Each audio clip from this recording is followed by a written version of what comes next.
Okay, so I have a few minutes. I'm making a quick video because the appointment I'm heading into could be big. I'm about to start, hopefully, prolotherapy treatment injections for my chronic, annoying back and hip pain issue, which I don't talk much about because it's really hard to talk about a problem that is, you know, sometimes at the level of very painful and incapacitating, like days in bed and not able to do much housework, but hasn't been like that for a long time, for years. And we're talking, this problem probably started in my pregnancy 17 years ago and was really bad, flared up 9 years ago, and then flared up again about 2.5 years ago.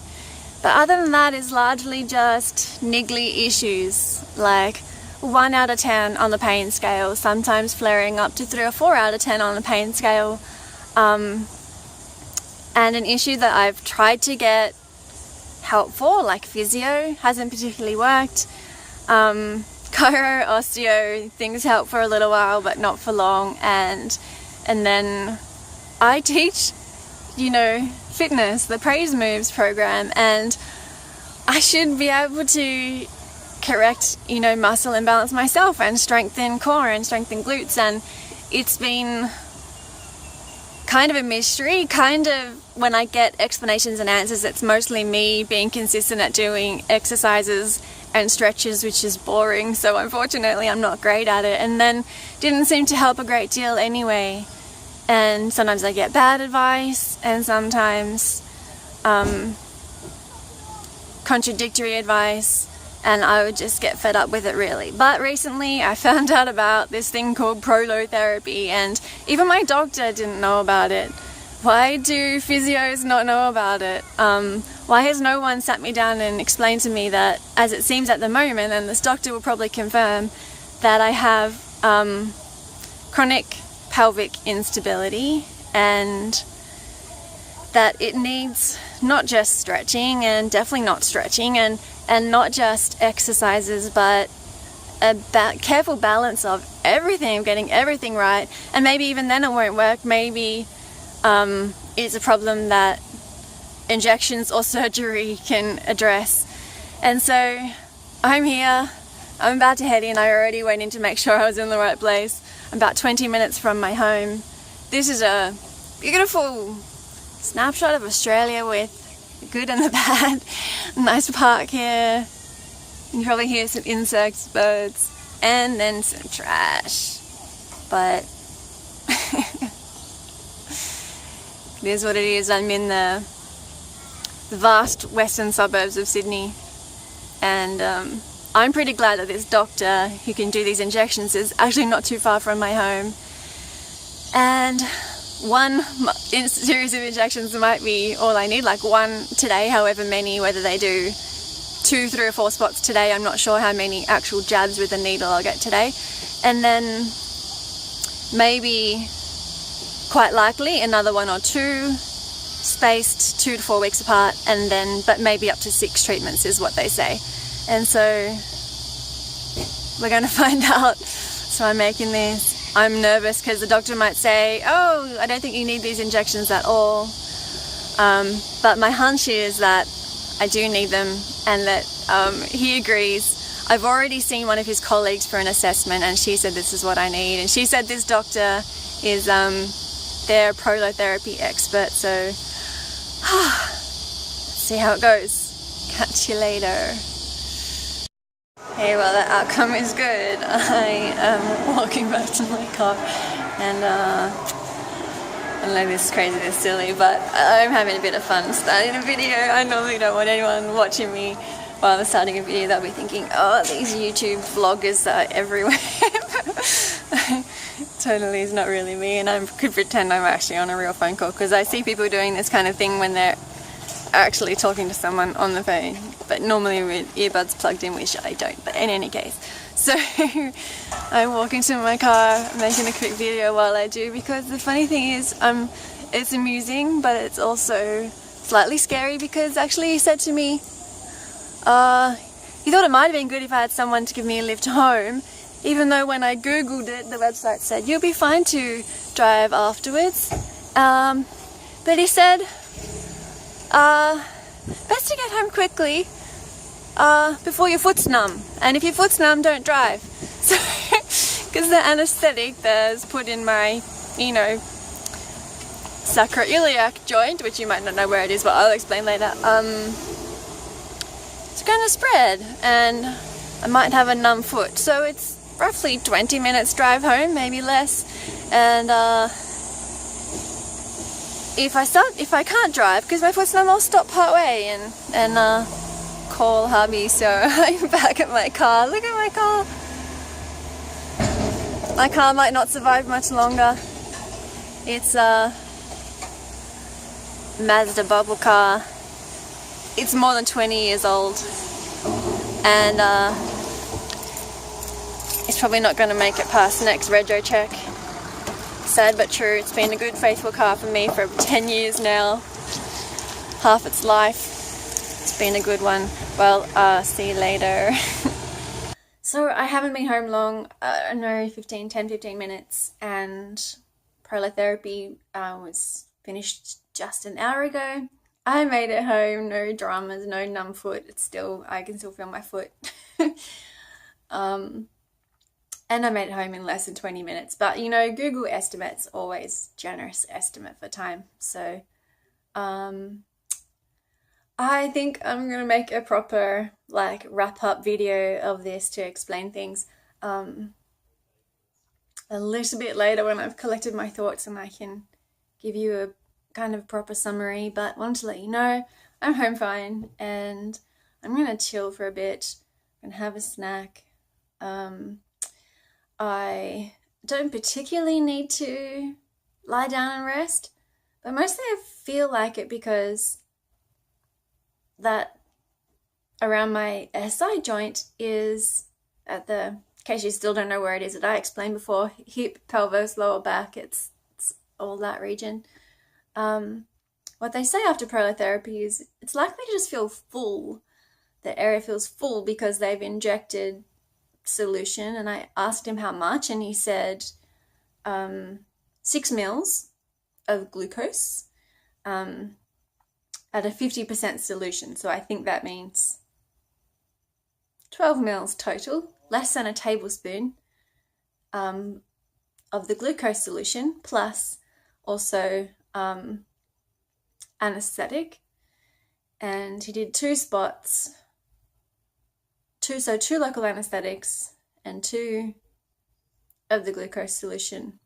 And he said he went into one spot and was moving the needle around from that spot to cover the whole, most of the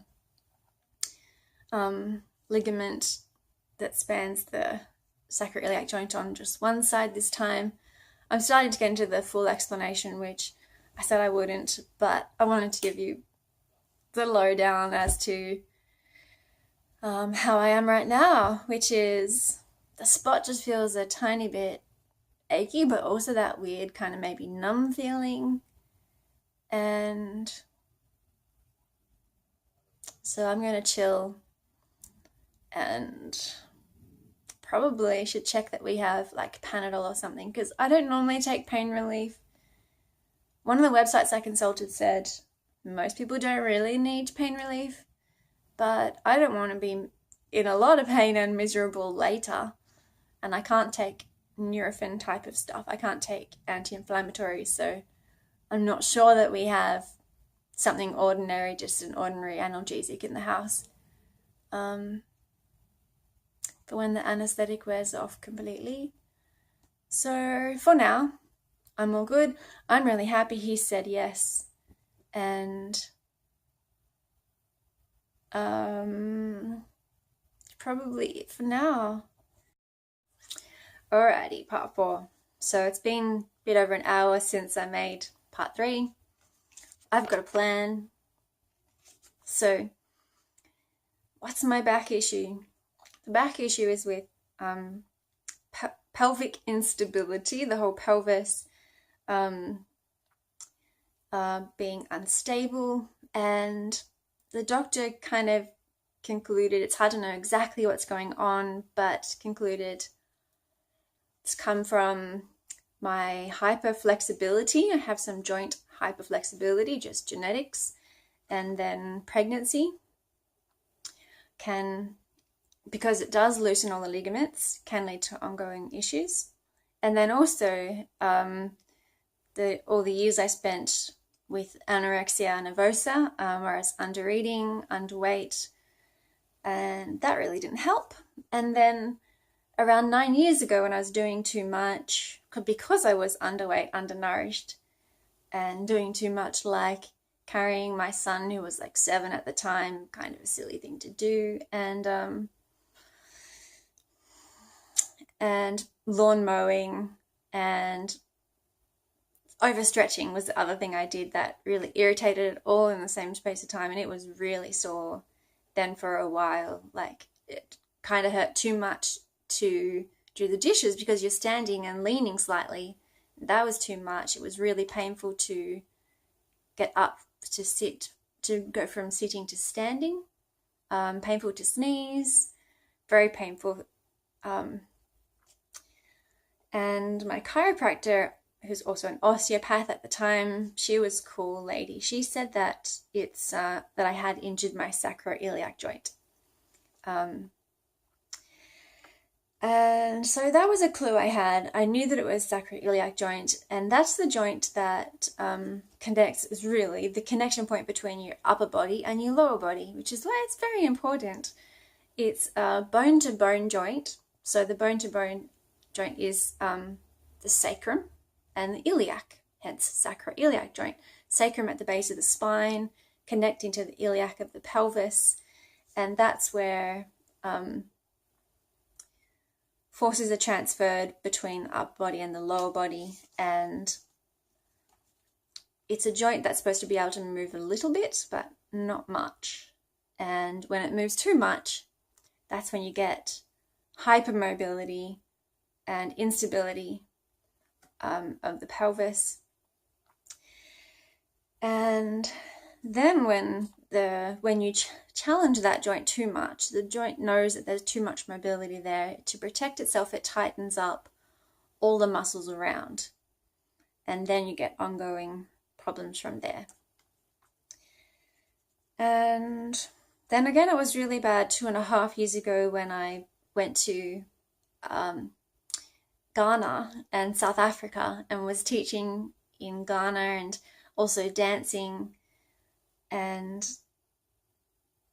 did too much, as well as long flight times, and came home, and it was really bad then for a while. And at that point, I just kind of thought, I just need to stretch more. So that's kind of what I was doing, wasn't helping. I saw lots of professionals before then and since then. And because I knew it was my sacroiliac joint kind of causing the issues, I got a support belt, which I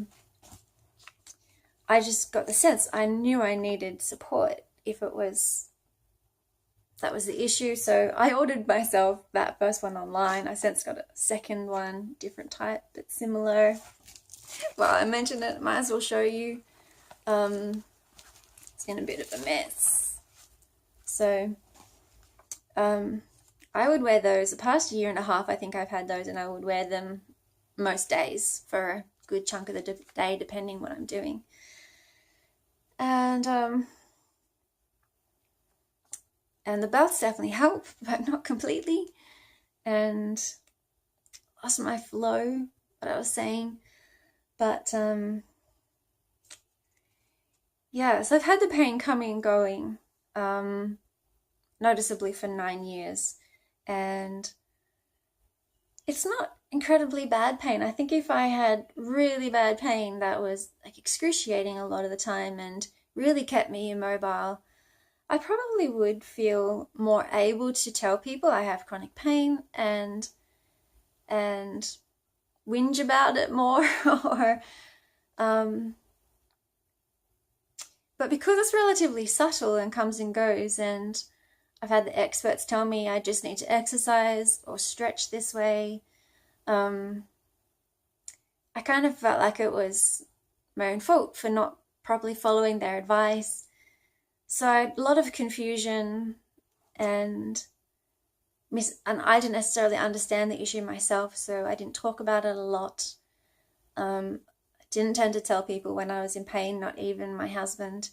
And so only just recently, I think since finding out about prolotherapy and having kind of that solid hope of something that could make a lasting improvement for me, I've really been processing what it's been like and how hard it's been, and the reality that it's been a chronic pain issue. And so I know that it does get you down in your mood. It's tiring. And it has these global effects on life. And I've pressed through as best as I can, but it does hold me back. The pain, as well as my kind of ongoing fatigue, but my fatigue isn't as bad as it has been before. My fatigue doesn't hold me back really very much at the moment, but the pain does, and knowing that I need to be careful what I do. So I wanted to be able to go to attend a contemporary ballet class, but I really couldn't because a standard class was too much for it. And I would love to be able to teach more of my classes, but what I was teaching caused the pain to flare up. And so it's been really good to find out about prolotherapy. What is it? It's basically they inject anesthetic and they inject a sugar solution, in my case glucose. I think they also use dextrose, but they're both types of sugars. And that is to imitate an injury to the ligament and cause the good inflammation for a good reason, where the ligament will then heal itself and cause the ligament to proliferate. Hence prolotherapy. It will proliferate, creating more, I think they're called fibroblasts, and it's making more collagen, and that's causing it to stiffen up. And that, ideally, if all goes to plan, helps support the joint, making it less hypermobile. So how did I find out about it? Because so many professionals I saw didn't seem to know about it. But finally I called to talk to what are they called? Physiotherapist that I know, a lady that I know through Christian dance circles, and told her that it seems now I understand my issue is the pelvic instability. And she mentioned injections that a clinic at St. Leonard's can do. So I'm doing some research and find out about prolotherapy for the SI joint. Prolotherapy is used for other ligaments and other joints, but for an unstable sacroiliac joint, there's really nothing else that can be done. And so today, thankfully, he said yes, even though he said he's not sure how much my issue is. I don't know, he didn't explain himself very well, but he expected me to have more pain when he pressed on the joint itself. When he was pressing on the joint, he expected more pain. So I don't know why it's not painful as he expected. And he was thinking maybe that means that it's not so much sacroiliac joint instability, but which the physio kind of said the same to me, which is why I was confused. But he said even if it's just that I have hypermobility because of my genes, and maybe effect of pregnancy, maybe effect of anorexia and injury, then still prolotherapy will help, even if that's the case. So he treated just the right side. He said next time, in 2 weeks' time, he'll treat both sides. He said he's starting with less today, then he'll do more next time. And then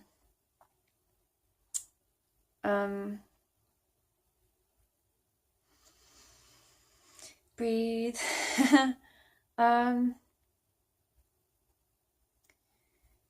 Yeah, he did two spots. So firstly an anesthetic, local anesthetic, and then the glucose solution, and injected to most of the sacroiliac joint, which is a fairly big joint, the body's biggest joint actually. And so I go back again in 2 weeks. After that, another 3 weeks, and he says after 3 treatments we reassess, that he doesn't, we may not see results until after the 3rd one, and reassess from there. Maybe no benefit, maybe enormous benefit, it's just unknown.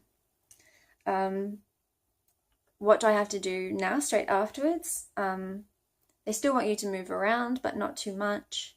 And really importantly, good nutrition. Plenty of healthy whole foods, and some supplements that I've got. Alright, so I'm going to try and finish this off. Part 4, part 2. It's now like 3.5 hours since I got home. 4.5 hours since the end of the prolotherapy treatment. And it's warm. I have to change my top. Apparently it's 34 Celsius outside. So I was up to, I think I just said, nutrition is important. And so I've got some supplement drink and take multivitamins, and I did some research about what supplements help, and the doctor said yes, be taking a multivitamin. And the first few days, well, already I feel less stiff. Like a few hours ago, I just wanted to be on the lounge. When I got up to do lunch like 2 hours ago, I didn't really want to be putting all my equal weight bearing on my right leg. I wanted to be a bit more on my left leg. But it wasn't too bad. And my son helped me make the sandwiches. And then moving around now, I'm definitely a bit less stiff, less sensitive, a bit less achy than I was 2 or 3 hours ago. So I'm glad that even just a few hours is making a difference. Yeah, what to expect? It's just a really big unknown. The doctors say people react so differently to it. So I'm not going to go into detail about that. I guess I'll just tell you, I'll make some updates and tell you how the next weeks go, next week, month or 2. I do know that the plan is that the doctor says his approach is to do 3 treatments and assess at the end. He doesn't necessarily expect results. Actually, I remember telling you this. So in 2 weeks' time, he's going to do both sides. 3 weeks after that. And 3rd treatment, then we see, the outcome is unknown, but I'm excited because the potential is unknown, the potential for how much I'll be able to do. I know that this is not magic fix for everything, that I still need to do the exercises, but that now those exercises will be effective. And I may still need to wear the belt, support belt, but that's okay. And that's to also help the treatment last long term. And I used to be able to run when I was a teenager. I was good at middle distance running. Will I be able to get back to running? That would really be amazing. Will I be able to dance and jump and not be in pain afterwards? Will I be able to get into serious deadlifting, serious weights, and serious hiking? Will I be able to get to that level of activity and strength? I don't know. It really hasn't seemed possible for so long that I would be able to, because of this issue, but also because of anorexia and fatigue. So it's been a big impact on my life, all these things. And so my last point is, even just this afternoon, my mood is up. I'm thinking of the possibilities, and I'm thinking, like I said, well, I have increased ability to be able to do stuff without pain, or even if it's not just pain, but even when I didn't have a lot of pain, I still had this nervous system sensitivity and awareness that my body didn't feel stable, and that's why the support belts helped, because I could just be walking around the house and I just knew I didn't feel good, I didn't feel right, and a bit of slight burning pain could be what I would notice, or just that I was tight. But when you tune into the body knows what's going on, and when it's having to compensate, and when it's just extra tiring even just to stand and walk or sit upright. And so, because when I would put the belt on, I would instantly feel calmer and like I could breathe. Like, now I can take a breath, relax. I didn't necessarily realize I felt uptight or out of sorts without the support belt. If I would feel like that all the time without the support belt, I'd be really happy. It will make a big difference. So if I also have good energy, if my energy lasts, and I'm sure I can continue to improve my nutrition, and that will help. And then managing how I manage my life better, I'm improving that, not doing too much. In fact, I'm nearly at the end of studying 2 courses at the same time. I'm slowly working through a Bachelor of Theology, and I've also been 3 years I've been trying to, or actually doing, my fitness training. Part 1 completed last year. Part 2 I'm close to finishing. And then I'll be a certified personal trainer. I'm a nutrition coach. I can teach more types of classes. I've been just looking forward to when I can do more in terms of teaching. And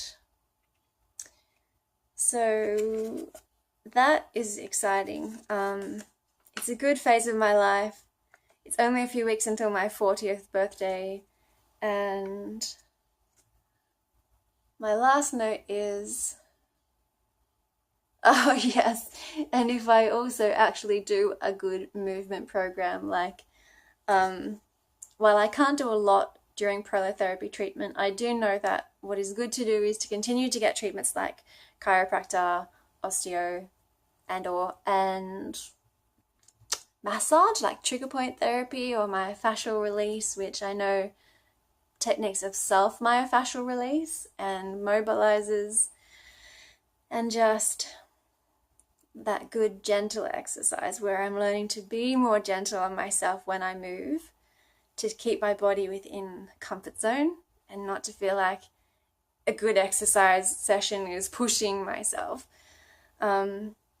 I've learned a lot along the way. Some of the times I've flared up, my pain has been from pushing myself too much. I've really had to learn to respect my body and the messages it gives me. And so that's about the end of this whole thing. What shall I say to finish? I hope this video has been helpful. Please share your story, comment below. I'm sure there's someone you might come to mind for you could share this video with. Thanks for watching, and hope you enjoy my other videos, and see you in the next one. Bye for now.